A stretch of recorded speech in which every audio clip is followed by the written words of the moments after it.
What up, Laker fans? D-Mac here. You can follow me on Twitter and Instagram at DMAC_LA. For all latest Lakers news, rumors, breakdowns, and interviews all off season long, be sure to hit that subscribe button, hit that notification bell. And if you really want to support the channel, smash that like button. And as always, I want your takes down below in the comment section. It says Lakers 24-8 question of the day. Do you think that Russell Westbrook can have an impact on the Lakers next season, a positive impact? Do you want to see the Lakers keep Russ, or should they do everything they can in their power to trade him? Let me know down below. And for all latest Lakers news, head over to alllakers.com.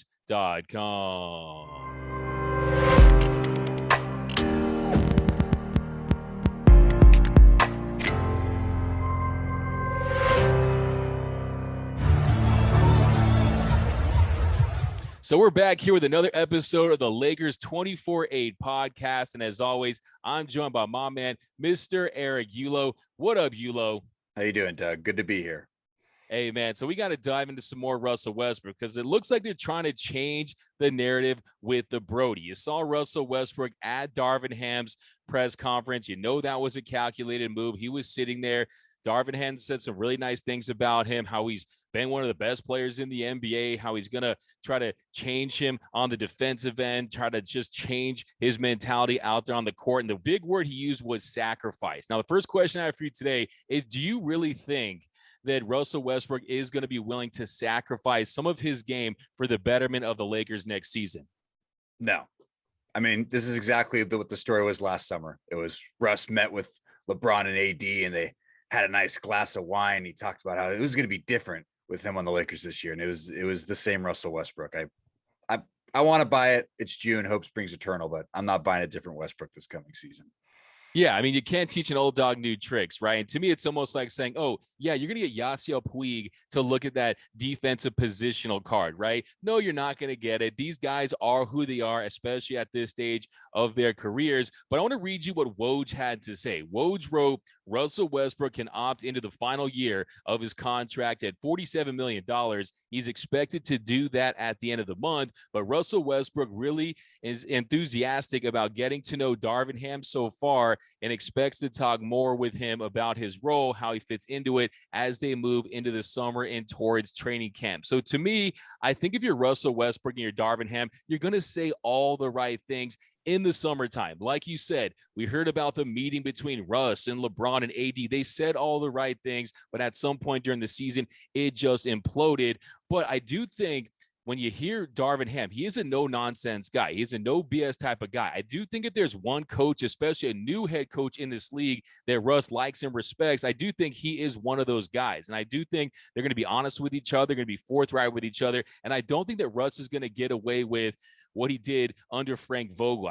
Don't think that Frank Vogel had the backbone or the spine to really confront a Russell Westbrook. I don't see that as the case with Darvin Ham. This is a big dude, a 6'7" player with shattering glass backboards as a dunker. I mean, this is a real respected individual. I don't think that Russ is going to get away with the same things he got away with under Frank Vogel. Don't you kind of give him a little bit of a chance with Darvin Ham as far as his ability to get to Russ and just optimize what he has left in his career? Yeah, I mean, I want to give him a chance because at the end of the day, I want to see the Lakers succeed as a Lakers fan with, whether that's with Russell Westbrook or without it. So I think, like you said, Ham said all the right things. You heard the word accountability over and over and over again. And I think that's something that Russell Westbrook probably liked hearing, because I think I very much got the sense, and I don't know about you, but I very much got the sense that Russ felt like LeBron and AD were held to a different standard that he was held to under the Frank Vogel regime. Yeah, and I think that that's absolutely right. And you factor in all those injuries. We know how the season went. And then Mark Stein, he's reporting that Westbrook is staying unless teams lower their asking price for Russ. And I think at this point, it could be a little bit of a game of chicken with the Lakers and other teams. They've been shopping him for months. But I think what's happened is they're going out there, they're saying, hey, we don't want to give up that first round pick. We don't want to chip off some of these assets just to give off Russell Westbrook, because we know how depleted we are in that department. And now the Lakers, they're saying, hey, we're going to try to change that narrative and try to act like Russell Westbrook is staying, and that's a decision. To me, it's almost like when your rent is so high and you're in a bad relationship with your girlfriend and you don't break up just because you're afraid of who's going to pay the rent, right? You stay together just so you can make ends meet. That's just kind of how it feels to me with Russell Westbrook and the Lakers. They don't have a choice at this point. If there were teams out there that wanted him for a $47 million expiring contract, if there were teams out there that thought he could help them win, there would be negotiations taking place as we speak. But it's not the case. We know there's no deals out there. And I just think at this point, they're trying to save face because they know that there's no moves to be made. And also, we know that Rob Lowe, he folds. We know that Rob Pelinka, he folds when it comes to giving off these picks. And I think teams around the league are saying, hey, we're going to try to fleece the Lakers once again. Do you think that's going on right now? Absolutely. I mean, this is what the Lakers should be doing, in my opinion, is at least putting on the facade that you're going to roll with the Westbrook thing for now.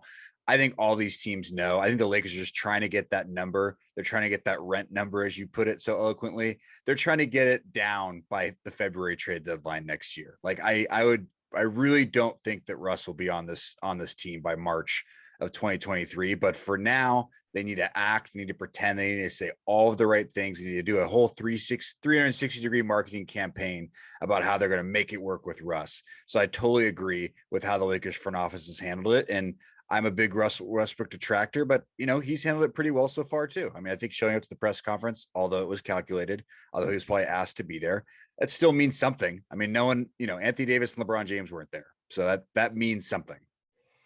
Yeah, and you bring up a fantastic point right there. We're going to think a little idealistic, all right? You're going to give my boy, the Brody, the benefit of the doubt and say, what if everything could work out? What would be the optimal Russell Westbrook for this iteration of the Lakers, playing alongside hopefully a healthy AD, a healthy LeBron James? Some of the role players they have now, maybe Kendrick Nunn actually plays a game for the Lakers. What do you think is the optimal role for this current Russell Westbrook? I mean, give me points, give me assists. I mean, what do you think is perfect for him at this stage of his career with this team?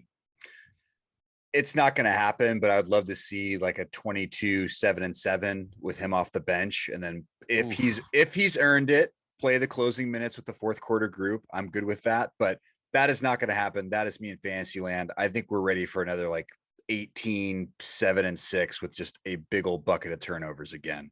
That's kind of the optimal Russell Westbrook. And as far as Ham talking about him playing championship defense, I haven't gone back and watched the Thunder when they were actually relevant, but I don't think Russ has ever played championship defense. So I don't know where that's really coming from. How about Pac-10 championship defense? Because you're the guy who told me that he won the Pac-10. Well, okay, yeah, sorry. Pac-10. Excuse me, Pac-10 defensive player of the year back when it was still the Pac-10. But yeah, no, so what is that? That was like 14 years ago. So I don't see that. What's your ideal version of Russell Westbrook? I mean, so look, I think that, yes, I think there is a scenario where if he came off the bench and he embraced that role, that he could excel in that role, especially playing against the second units of other teams with his speed and athleticism, his ability to get to the rim. But we know that he's not going to accept that, okay? Russell Westbrook would not be happy with that role. But I watched a lot of the Houston Rockets a few years ago when it was Russell Westbrook and James Harden. And I thought one thing that they did very well on that team was they staggered those minutes. You saw the minute staggering where James Harden, he liked to play that full first quarter. I mean, James Harden does not like to be subbed down that first quarter. So you start with Russell Westbrook, but you give him an early breather, and then you have LeBron play a lot of that first quarter, and then you have Russ come in maybe the last few minutes of the second, and then you have him play the end of the first and the first 8-9 minutes of the second quarter, and you see how he's playing and you see if he wants to close the quarters. But he needs a serious minute staggering strategy. As far as numbers go, look, I mean, I would take anything of like 19, 8, and 6, 19, 8, and 6 at a 45% clip, shooting 32% from three, lots of catch and shoot corner three, something like that. But as you point out, you're not going to get him to play championship level defense. Look, there's a better chance of Ben Simmons winning the 3-point contest next season than Russell Westbrook playing championship level defense with the Los Angeles Lakers. But that does not mean he can't help this team. I think the one caveat here, and people don't like to mention enough because it's just so obvious, is the fact that you didn't get to see that two-man game with Anthony Davis and Russell Westbrook enough. Because before AD got injured the second time, they were building some chemistry. You're seeing some nice pick and roll, some high-low action between those two guys. And you know Anthony Davis, he's a good friend of Russell Westbrook. And I think you saw what Russ did with Steven Adams. I'm not putting Anthony Davis and Steven Adams in the same category, but just as a rim runner, getting points at the rim, that's something that Russell Westbrook can definitely do. But it's also predicated on him still being a threat to get to the rim. And as we talked about ad nauseum on this show, is he's not getting to the rim as much as he was in his prime. So I think at this point with Russ, it's really about just not being a net negative out there that he was last season. You can't go out there and shoot the Westbrooks, shoot the air banks. I always laugh when I say the air banks, but I mean, you can't see the air banks. And really, I think there's a mental component to Russ being able to succeed with the Lakers that has to come from within, because he let the Lakers media, he let the Lakers fans, he let everyone involved get to him at a level where you saw it impacting his game on the court to the point where he was giving talking about like, don't shame my name and this and that by saying Westbrook. It's like, no, Russ, they can say Westbrook. It's not our fault that your name is perfect for that slander. Okay. Change your last name. Then they won't say Westbrook. Okay. So I think that's the big issue too. But what percentage chance would you give the Lakers in trading Russell Westbrook this offseason? And I want to put you on the spot a little bit there. What percentage chance do you think there will be that when opening night comes around that he will be in purple and gold or not? Percentage chance the Lakers ship off Russ this summer, 5%. I mean, I just don't see it. I mean, we talked about the draft capital. They don't want to do it. Like, I think they're going to roll with it. I think they're going to bank on, you can sell it to the fan base for the first month or two. If they got a new head coach, he really likes the new head coach, yada, yada, yada. So I think they can sell it in that sense, but I think he will get traded. It'll just be before the deadline and not before the start of the season. All right, cool. And then if Russell Westbrook makes it all-star team with the Lakers next year, you will purchase a pair of why not 0.5s and maybe get a Brody tattoo. What do you think? I will purchase the why not 0.5s. I cannot commit to a Brody tattoo. But if he wins finals MVP, you will. If he gets finals MVP, I will get a Brody tattoo on my butt for sure. Okay, you heard it. That's my man, Eric Ulo. If you want the lowdown on the Lake Show, you got to be following Eric Ulo. You want to give him your handle?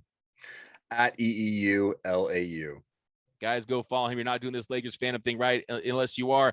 But my name is Doug McCain. You can follow me on Twitter and Instagram at DMAC_LA. And let us know down below, what do you think the percentage chances are that the Lakers will be able to trade Russell Westbrook this offseason? Would you be willing to part ways with that first round pick and take on some long-term deals? Let us know down below. And what do you think is the optimal Russ at this stage of his career on the Lakers? Give us points, give us assists, give us rebounds. Let us know down below.